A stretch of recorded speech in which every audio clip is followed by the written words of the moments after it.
लंबा स्टिक है तो लेकर आइएगा।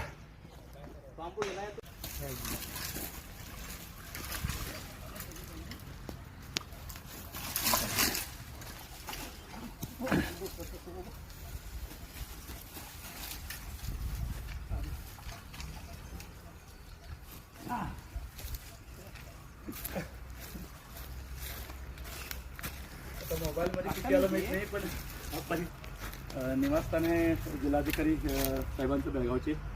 आणि खरं तर हा खाली साप होता, सुरुवातीला मी घेण्याचा प्रयत्न केला। धामण आहे, धामणची संख्या इथं जास्त लक्षात घ्या, नाक चुकून सापडलेत, पण फार वेगळा पण साप आहे आश्चर्य म्हणावं लागेल।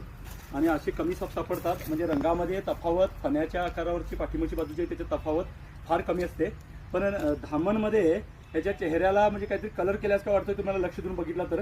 आणि म्हणजे मध्ये मध्ये तुम्ही बघू शकता तोंडाकडे पण काळं जास्त दिसतंय, असं फार कमी असतंय। ह्या ठिकाणी पण दिसतंय। धामण आहे, साधारण 4 वर्ष वयाचा साप आहे। तिथं धामणचं प्रमाण जास्त आहे आणि योगा एक दुसऱ्या तो बांबूवर चढला नाही, तर त्याला पकडणं कठीण झालं असतं।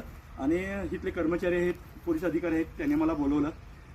भीती महत्त्वाची असते आणि या परिसरात पण कंपाऊंड थोडंसं उंचीला कमी असल्यामुळे आजूबाजू साप येतात, मोठा परिसर आहे, उंदरांचं प्रमाण आहे आणि त्यामुळे तरी सेफ आहे, सुरक्षित आहे। पण उंदीर येतात त्याच्यासाठी सापवर येऊ शकतात, भीती असते, कर्मचारी पकडावं लागत आहे।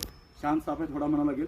आणि वेगळा साप पण याच्या तोंडावरती पूर्ण तुम्ही बघू शकता, निरीक्षण केला तर त्याला काळी डिझाईन आहे, लक्षात घ्या, असं फार कमी होत आहे। आणि मध्ये मध्ये सुद्धा याला जास्त ग्रे मध्ये साप असतात, पण हा काळी टिपकी असलेला तोंडावरती चुकूनच असं धामण रंगामध्ये असलेला सापडतोय।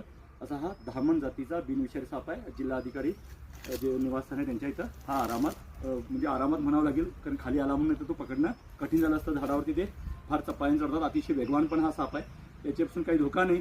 कर्मचाऱ्यांना मात्र ते माहिती व्हावं किंवा त्यांच्या समाधानासाठी इथं पकडणं गरजेचं आहे। धन्यवाद।